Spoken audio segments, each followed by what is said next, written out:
Hoje pela manhã acordei, como sempre, e pensando no culto, me preparando, e parece que o tempo não passava.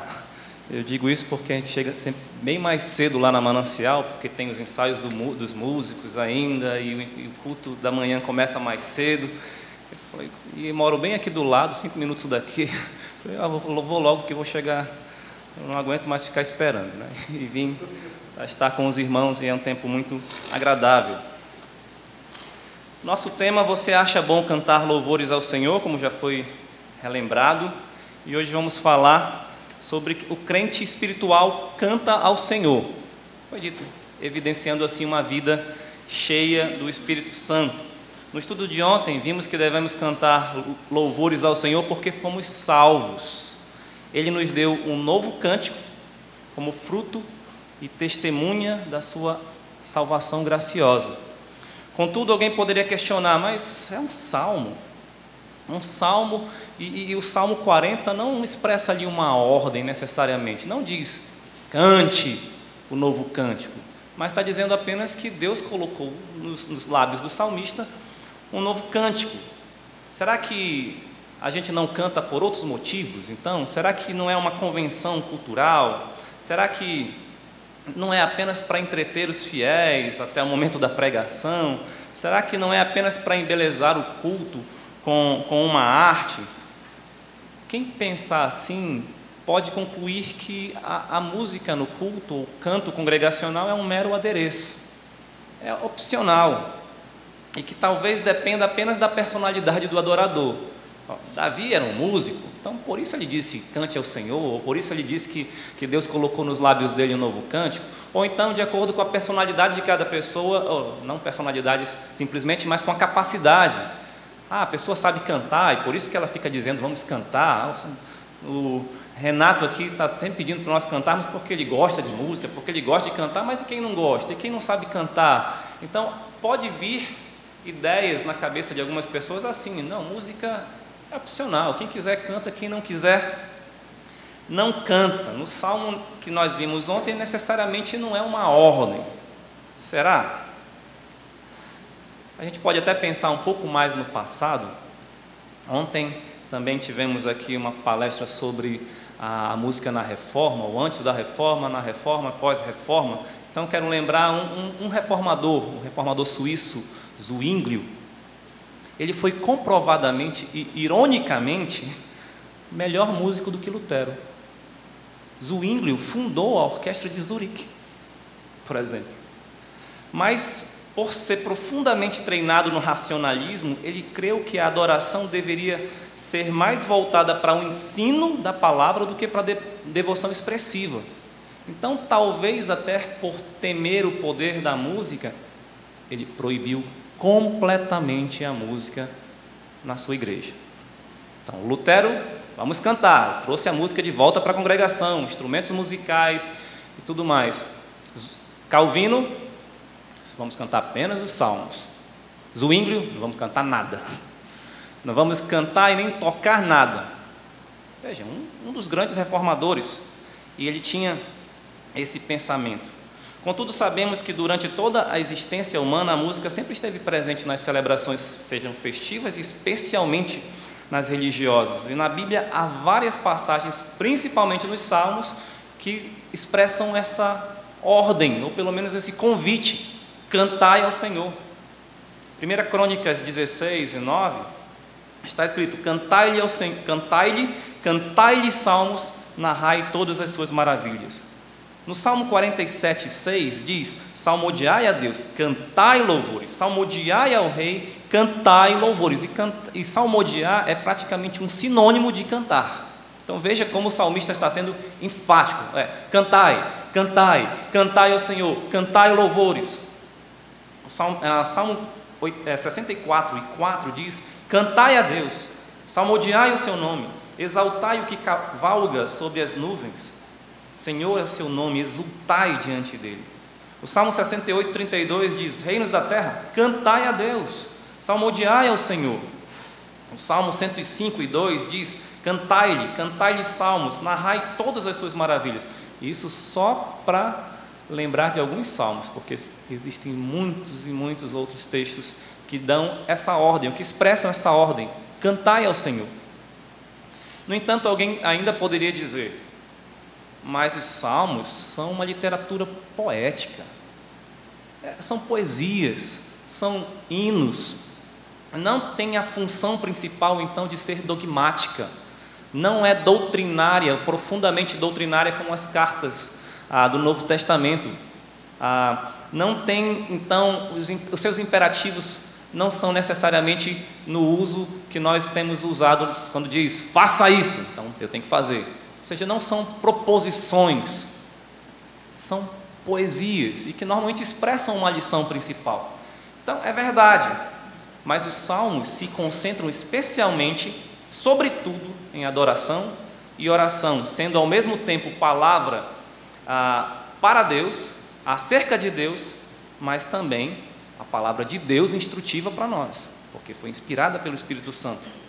Os seus mandamentos, então, os verbos no modo imperativo, expressam um desejo genuíno e ideal que agrada a Deus e deve ser natural para o crente.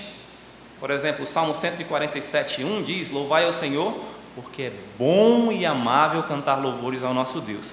Fica-lhe bem o cântico de louvor. Então Deus está expressando através dessas ordens, desses verbos no imperativo, o seu desejo. Então Ele convida: louvem-me, cantem para mim. Um convite gracioso, e tem, claro, os propósitos como algo bom.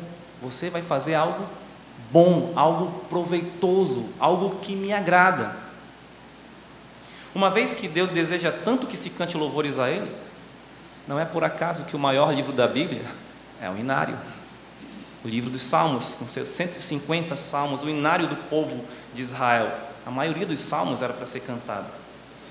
O povo de Deus em toda a Bíblia sempre cantou louvores ao Senhor, seja com um grande aparato musical ou da forma mais simples. De fato, Deus ordenou que o seu povo assim o fizesse, porque isto muito o agrada. Ele chamou o seu povo, Ele convidou o povo a adorá-lo com música. Portanto, devemos adorar a Deus com música, e com música adequada. Mas ainda podemos perguntar: mas por que Deus se agrada tanto de adoração com música?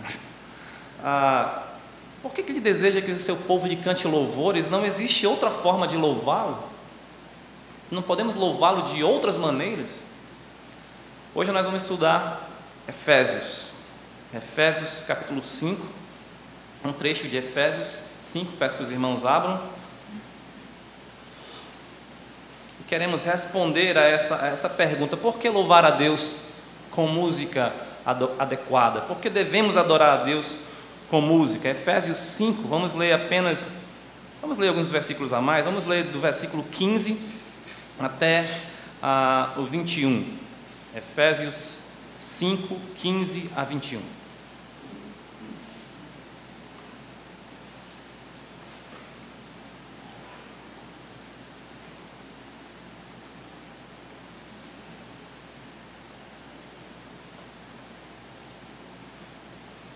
Diz assim: portanto, vede prudentemente como andais, não como nécios, e sim como sábios, remindo o tempo, porque os dias são maus. Por esta razão não vos torneis insensatos, mas procurai compreender qual a vontade do Senhor. E não vos embriagueis com vinho, no qual há dissolução, mas enchei-vos do Espírito, falando entre vós com salmos, entoando e louvando de coração ao Senhor com hinos e cânticos espirituais, dando sempre graças a Deus por tudo a nosso Deus e Pai, em nome de nosso Senhor Jesus Cristo, sujeitando-vos uns aos outros no temor de Cristo. Vamos orar. Nosso bendito Deus e Pai, peço a Tua iluminação através do Teu Santo Espírito, para que possamos compreender a Tua palavra, especialmente colocando-a em prática. Peço em nome de Jesus. Amém. Devemos então adorar a Deus com música adequada, em primeiro lugar, porque cantando evidenciamos uma vida cheia do Espírito Santo. Antes de nos aprofundarmos mais nessa razão, é necessário que respondamos primeiramente outra questão: por que o ser humano canta? Já sabemos que o homem canta para cultuar, ele canta para festejar, ele canta para testemunhar, para ensinar, ele canta para lembrar também.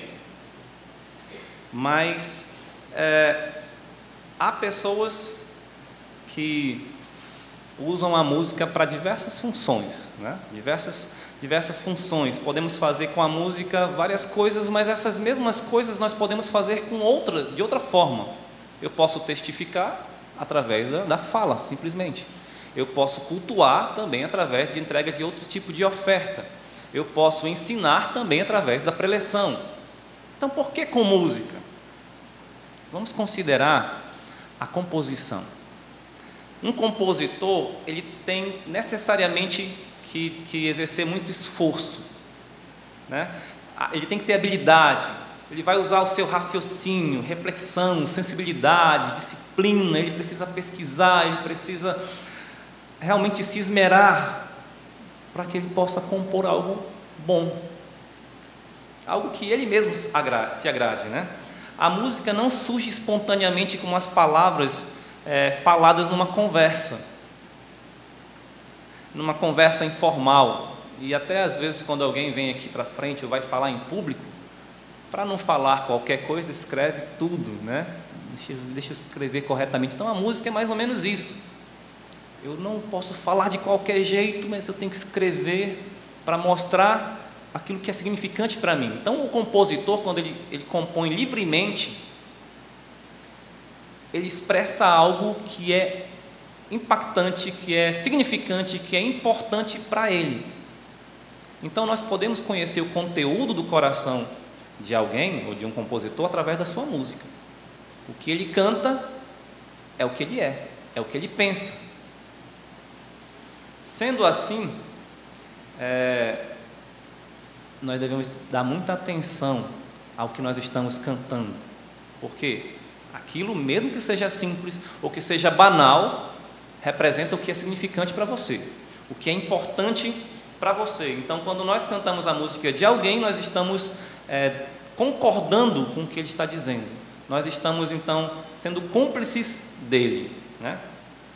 Agora, considere a música dos santos da igreja. O que ela deve refletir?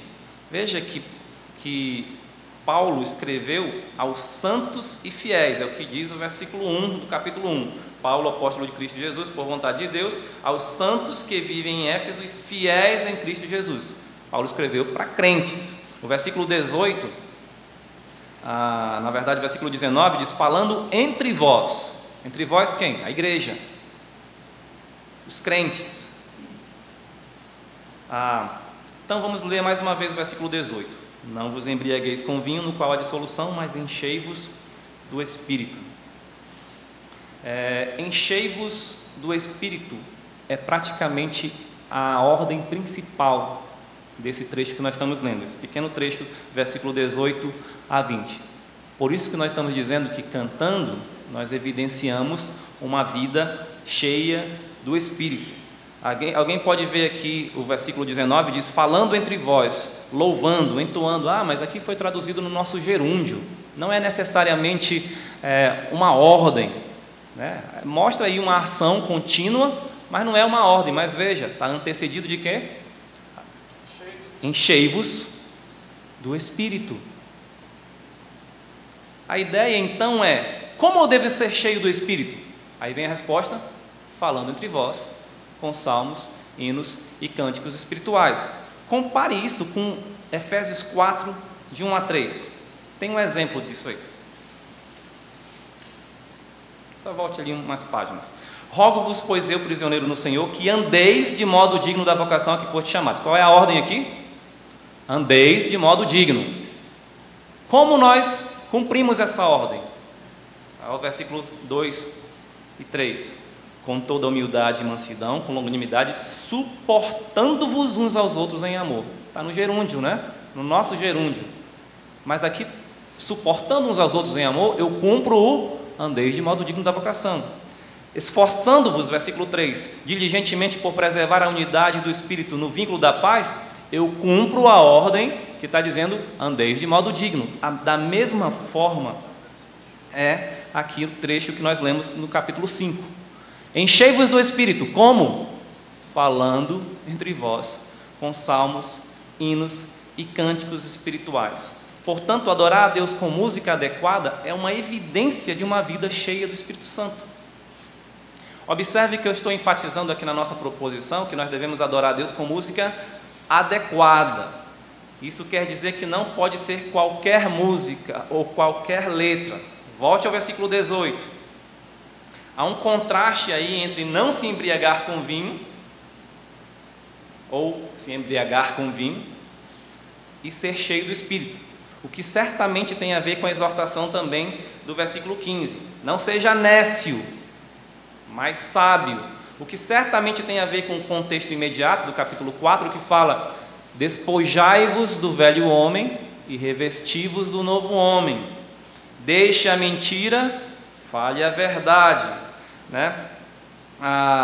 Deixe de furtar, vá trabalhar. Então tem vários desses contrastes aqui. Então, não se embriague, mas seja cheio do Espírito, ou seja, não seja controlado pelo vinho, antes sede controlados pelo Espírito Santo.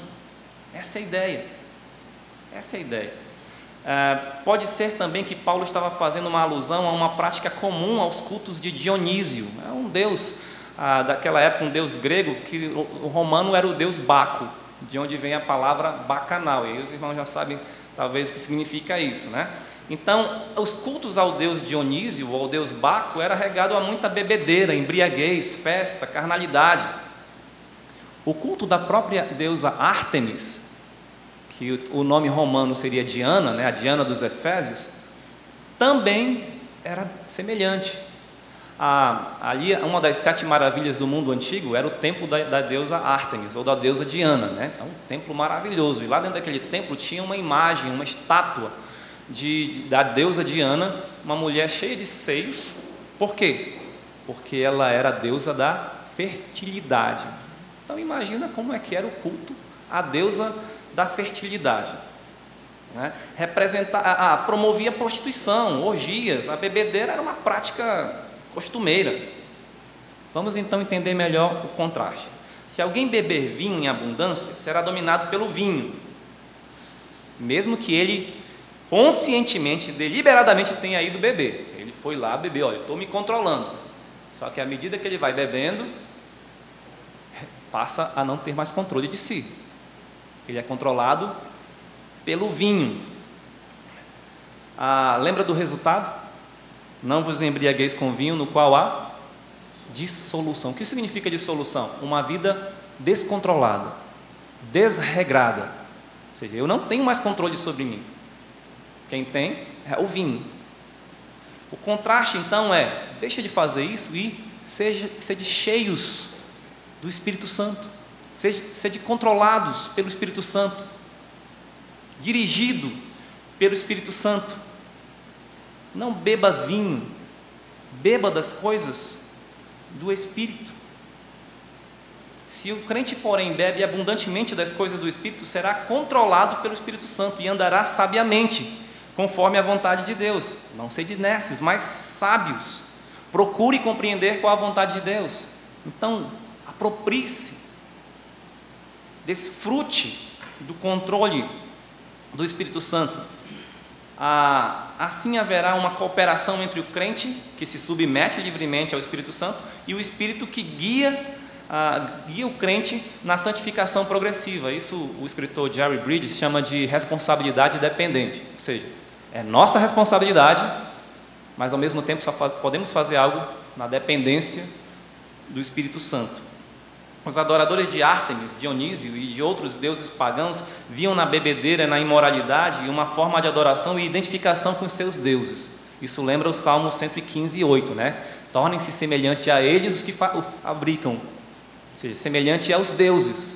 As pessoas se tornam semelhantes aos seus deuses. Para os cristãos, com suas músicas, eles deveriam evidenciar uma vida cheia do Espírito Santo, identificando-se com Cristo, com o seu Deus, com o seu Salvador.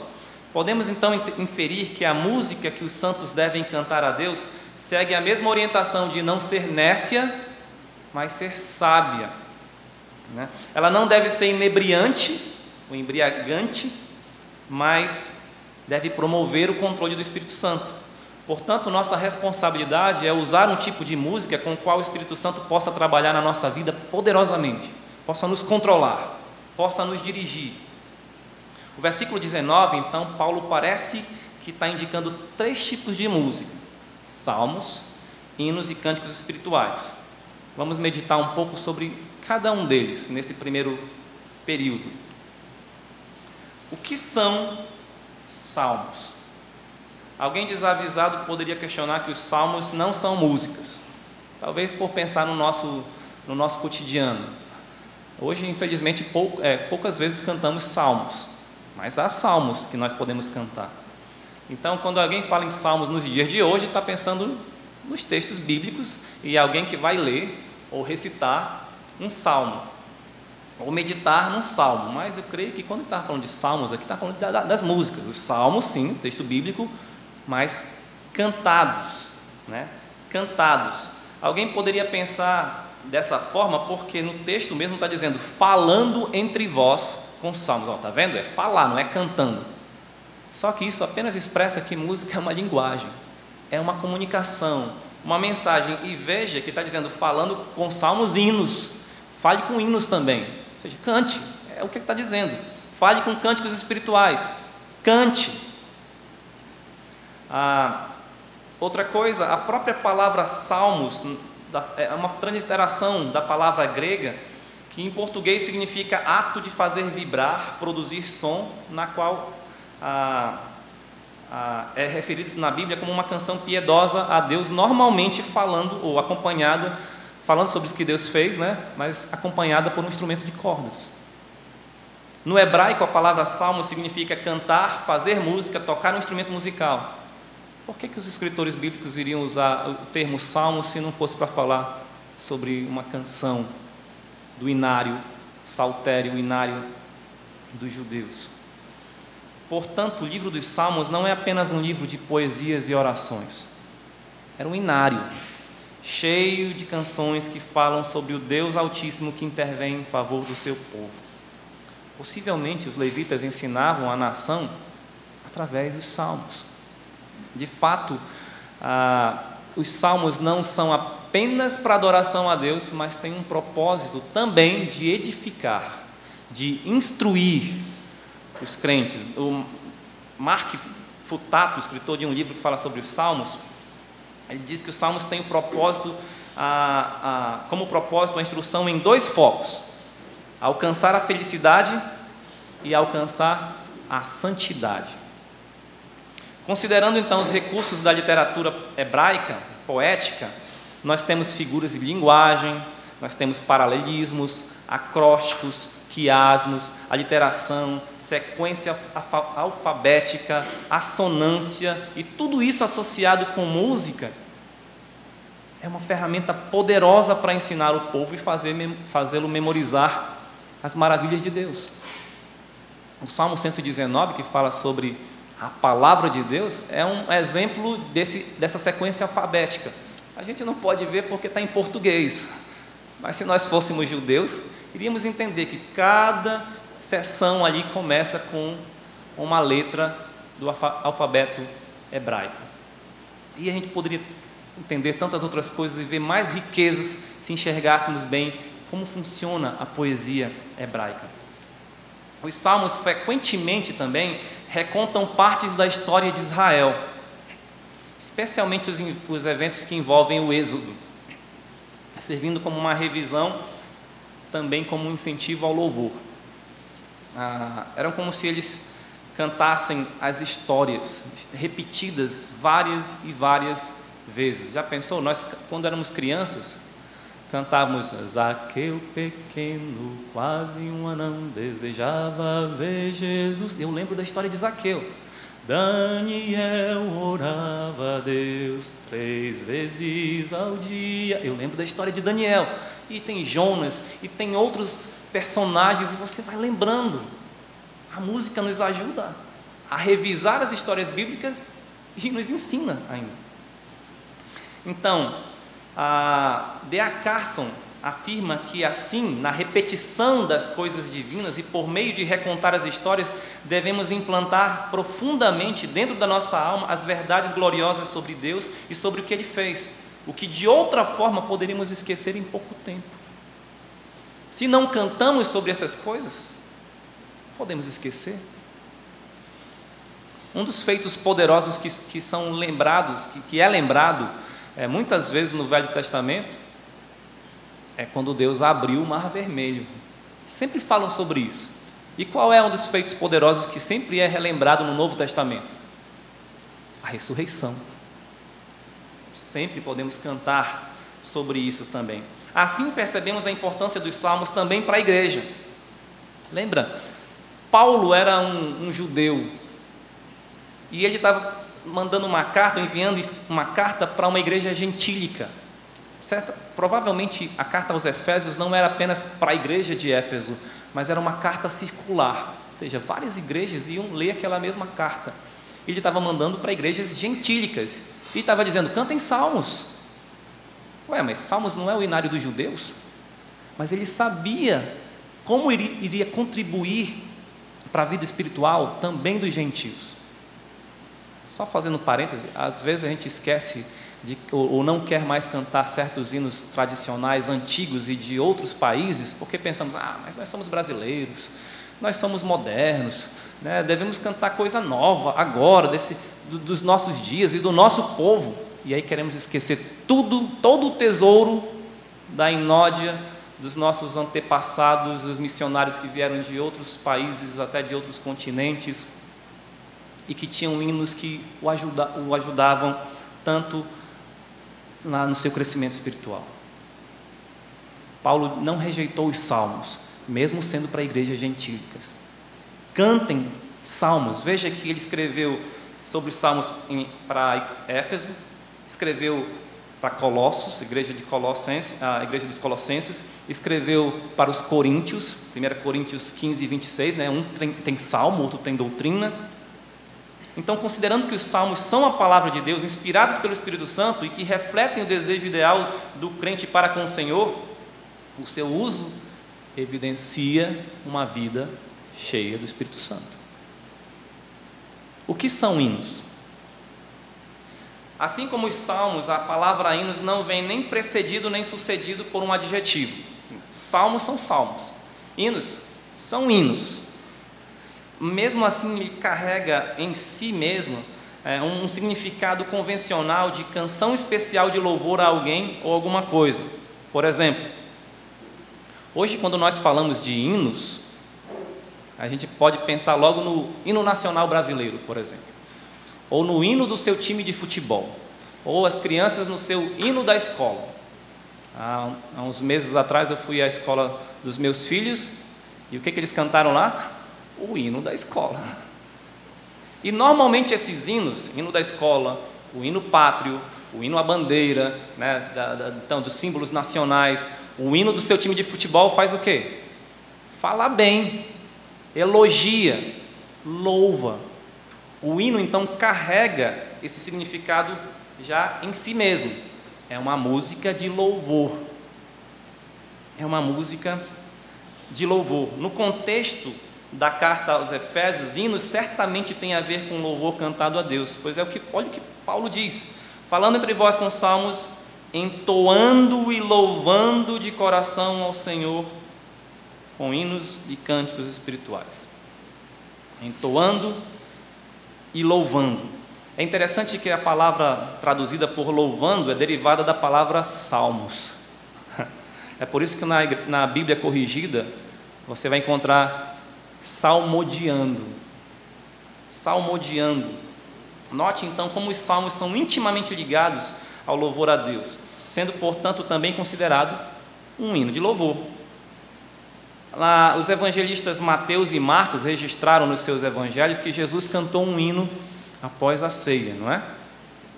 E alguns estudiosos, como Strong, por exemplo, diz que possivelmente o que Jesus e seus discípulos cantaram foi um salmo. Provavelmente ali o que faz parte do chamado grande Halel, o Salmo 113 ao 118 e o Salmo 136. Então eles cantaram um louvor, e aqui mais um parêntese, o Senhor Jesus Cristo é nosso exemplo supremo, e Ele cantou louvores.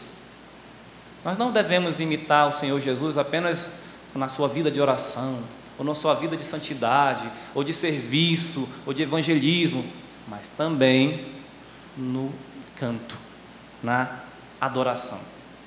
Voltando, qual a diferença então entre salmo e hino?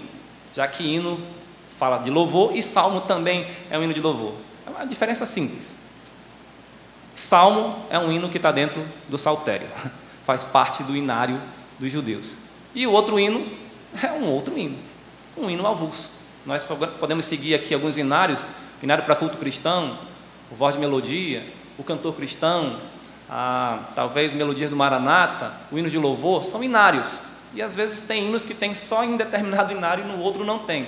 Então, os salmos é um hino de louvor que pertencia ao saltério. Essa praticamente é uma diferença básica e simples, né? Seria normal e até necessário, então, que a igreja começasse a compor outros hinos que falassem sobre Deus e mais claramente sobre Jesus Cristo e a vida cristã. Que os salmos, claro, vão falar sobre o Messias, tem os salmos messiânicos, os salmos reais que muitas vezes lembram o nosso Rei dos Reis que virá, mas sobre a vida cristã como nós temos hoje, e depois da morte de Cristo, e a sua ressurreição e tudo mais, era necessário então que se compusessem novos hinos. Muitos textos bíblicos são considerados líricos, que possivelmente eram hinos. Romanos 11, 33 a 36, 1 Coríntios 13, Efésios 5, 14, Filipenses 2, de 5 a 11, Filipenses 4 e 8, 1 Timóteo 1 e 17, 1 Timóteo 3 e 16, 1 Timóteo 6, 15 e 16, 2 Timóteo 2, 11 e 13. Era como se Paulo, a maioria aliás, todos os que eu citei foi Paulo, é como se ele estivesse pregando e ele citasse um hino, como ilustração, como muitos pastores fazem. Vamos ler só um exemplo, para ver como ele é um texto lírico e belíssimo. Veja o primeiro exemplo que eu dei, Romanos 11, 33 e 36.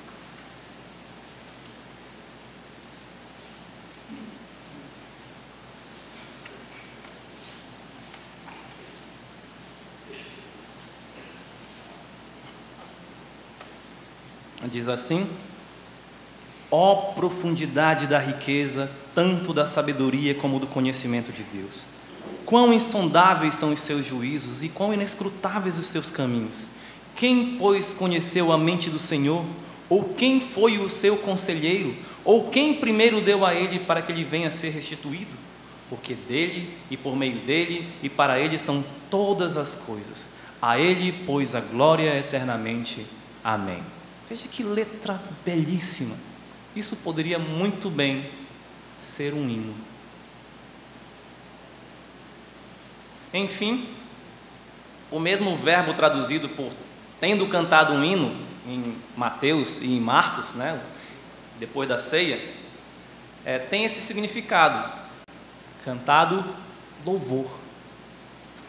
É o mesmo verbo usado em Atos 16 e 25, quando se refere-se a Paulo e Silas cantando na prisão, por volta da meia-noite. Lá está dizendo que eles cantaram louvores, é a mesma palavra hino. Cantou um hino, mas o tradutor colocou, cantaram louvores. Veja como está ligado louvor com hino. Mais um parêntese aqui, parêntese parece muito pastor Kelson, mais um parêntese aqui. Paulo e Silas cantaram aonde? Na prisão. Depois de quê? De serem açoitados. Por volta de meia-noite, eles estavam o quê? Presos ao tronco. Eles estavam cantando. Quanto mais na igreja. Livres, louvando a Deus. Fecha parênteses.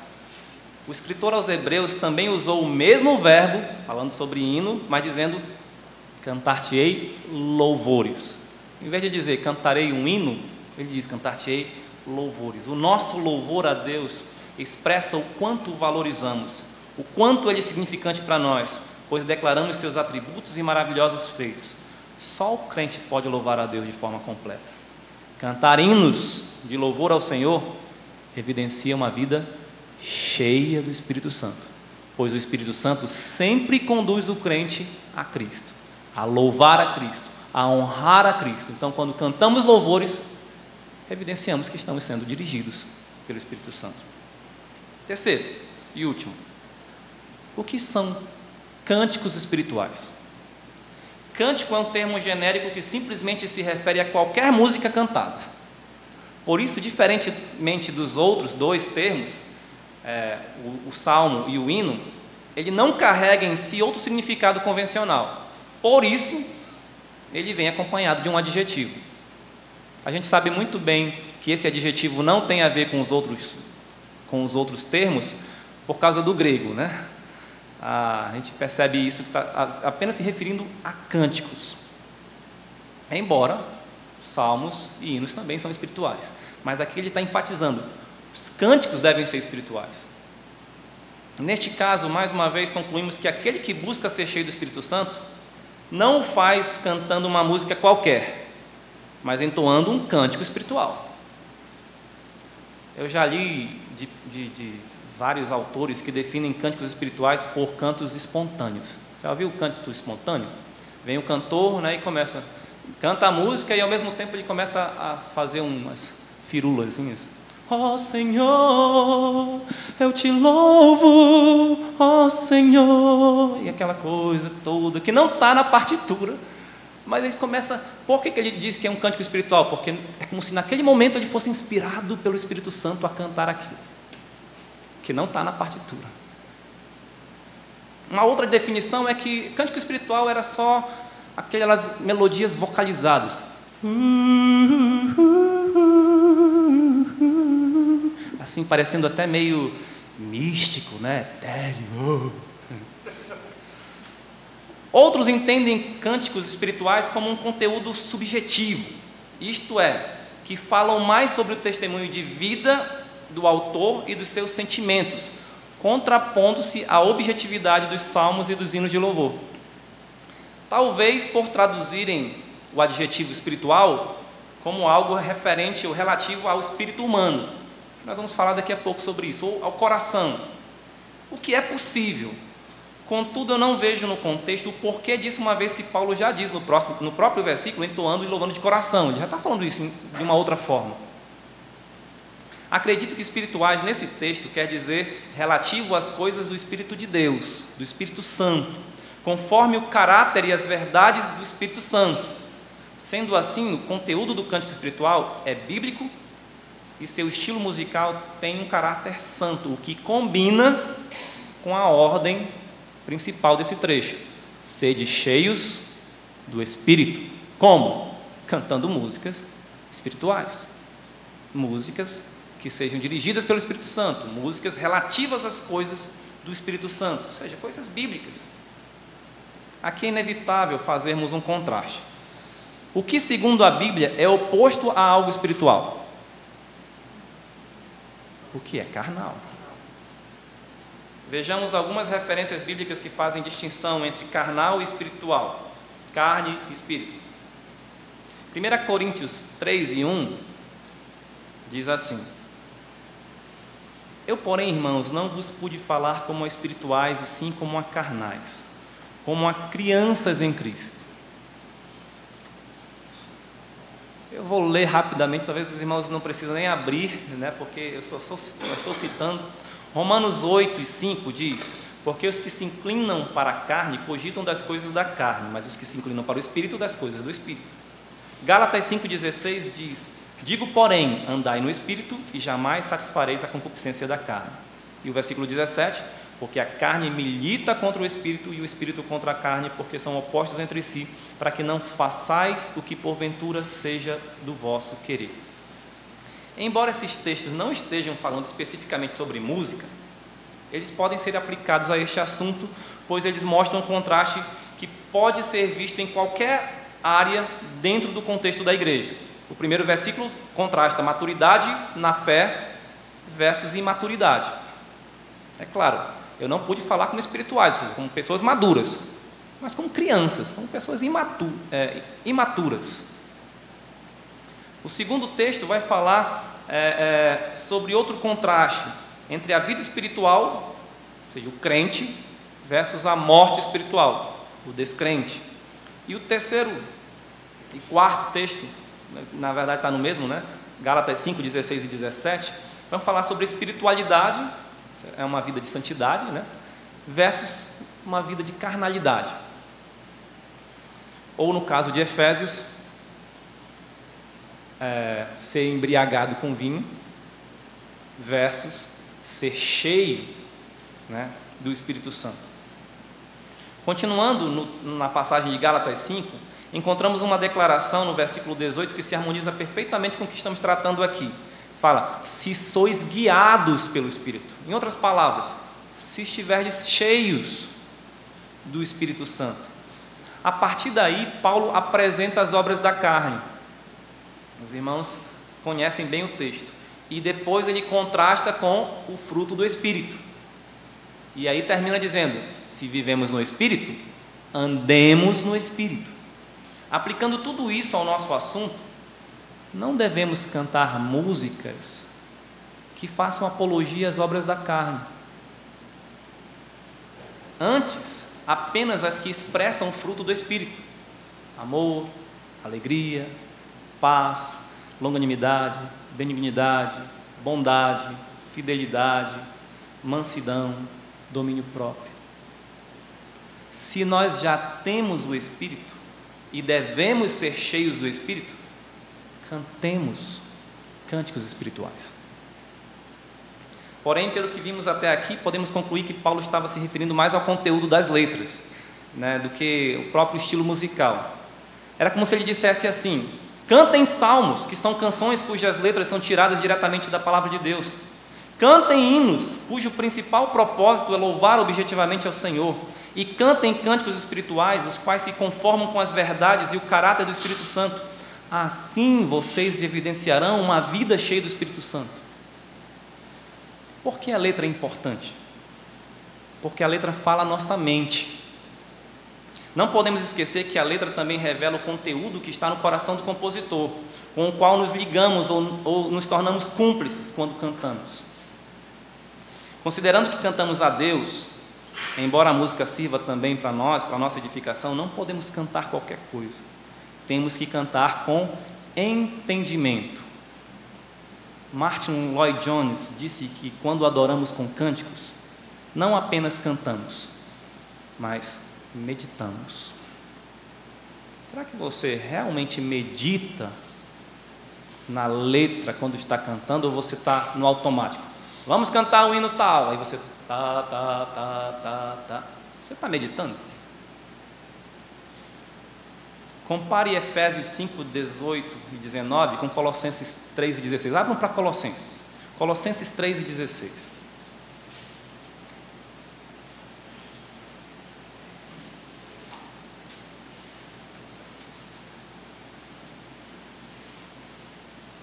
Diz assim, Colossenses 3 e 16: habite ricamente em vós a palavra de Cristo, instruí-vos e aconselhai-vos mutuamente em toda a sabedoria, louvando a Deus com salmos, hinos e cânticos espirituais, com gratidão em vosso coração. Habite ricamente em vós a palavra de Cristo é equivalente a enchei-vos do Espírito. Veja que o texto é muito semelhante a Efésios 5, 18, a parte B, e 19. Então, o crente habitado pela palavra de Cristo é cheio do Espírito Santo. E o que é cheio do Espírito Santo é habitado pela palavra de Cristo. Cantamos, então, para a nossa própria edificação espiritual. Zwinglio proibia o canto na igreja porque queria enfatizar somente o ensino da palavra. Mas a música cristã é uma poderosa ferramenta do ensino das Escrituras. Veja o quanto ele perdeu. Lutero disse certa vez à sua congregação: eu sei que segunda-feira, ou seja, amanhã, vocês terão esquecido o meu sermão, mas os hinos que os faço cantar, vocês nunca esquecerão. Os próprios inimigos de Lutero disseram que ele ganhou mais pessoas para a sua igreja através dos seus hinos do que mesmo através dos seus sermões. E veja, a concorrência é meio desleal, né? Eu não sei quantos lembram dos sermões que já ouviram aí pela vida. Porque você ouve uma única vez. Talvez o pastor resolva repetir de novo na sua igreja. Quando ele repete, normalmente é em outra igreja. Mas você não fica lembrando todo dia do sermão do pastor. Mas os hinos você lembra. Você canta um dia, canta no outro, canta um domingo sim, outro domingo não, e depois no outro domingo sim, e tal, você canta. Então veja como uma obra, uma ferramenta poderosa para o ensino. Também a letra tem uma questão moral. Devemos ainda sempre levar em conta que nossas expressões do coração serão julgadas como certas e erradas, ou erradas. Nós nos expressamos através de palavras, através de ações, através de aparências. Então todas essas expressões então são questões morais. A música, sendo uma dessas expressões, se torna uma questão moral, a qual também deve ser analisada em termos de certo ou errado. Então, não podemos cantar qualquer música vulgar, ou com gírias, ou com palavrões, ou com coisas. É uma questão moral. Então, cuide da letra. Também é preciso cautela em relação à fonte. Daí reforça-se a importância de usarmos músicas que expressem o que é correto diante de Deus. Letras que falem de suas verdades, suas maravilhas, de uma forma nobre, digna, elevada, santa. Para isso, a fonte precisa ser santa. Mateus 12:35 diz: o homem bom tira do bom tesouro coisas boas, mas o homem mau, do mau tesouro, tira coisas más. Os salmos vêm de uma fonte inspirada por Deus, a Bíblia. Os hinos e cânticos espirituais vêm de corações que amam e temem ao Senhor e são guiados pelo Espírito Santo. Se cantarmos músicas mundanas, vem de onde? Que fonte é essa? Traz alguma coisa que nos edifica? A marca de uma música adequada para adoração é aquela que promove, através de sua letra, uma vida cheia do Espírito Santo.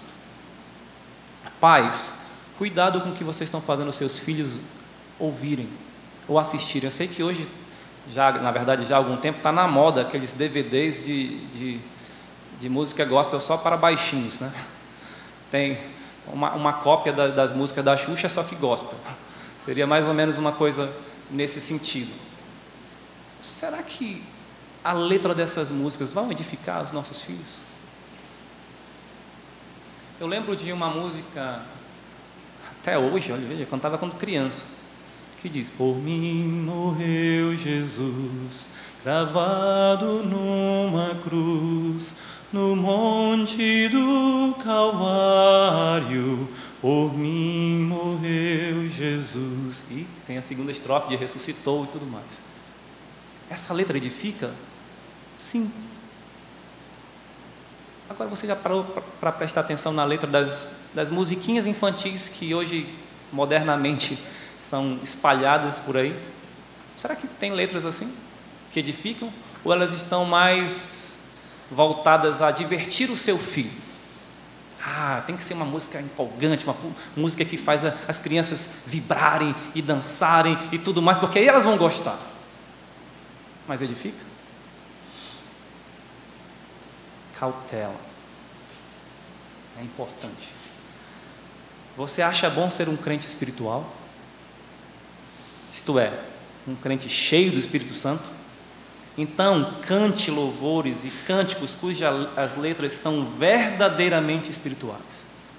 O crente espiritual não fica calado. Ele canta. A igreja cristã passou aproximadamente 1000 anos sem poder cantar. Só o clero cantava. Na Reforma, o canto congregacional ressurgiu. Nós temos oportunidade de cantar hoje. Por que não fazê-lo? As pessoas espirituais não são apenas clero. São todos, devem ser cheios do Espírito Santo. Todos nós, todo crente. Na verdade, hoje, às vezes, acontece um contraste. Às vezes, as pessoas espirituais são tidas como aquelas que só meditam. Ou seja, enquanto os crentes estão cantando, os crentes comuns, né? Os super espirituais estão ali, orando, meditando. Eu não canto. eu apenas medito. Não. O espiritual canta. Portanto, os nossos líderes, os nossos pastores, devem dar o maior exemplo disso. Eles são os primeiros a cantar. Devem ser. Às vezes a gente diz, nosso pastor tem que ser espiritual, né? Então ele deve cantar. Eu preciso ser espiritual, sim? Então eu devo cantar. Não podemos inverter. Antes o clero cantava, a congregação não. Agora a congregação tem que cantar, os pastores não. Não, todos devem ser espirituais e cantar músicas espirituais. No próximo tempo nós vamos falar então mais sobre a segunda razão por que devemos cantar, adorar a Deus através de música adequada.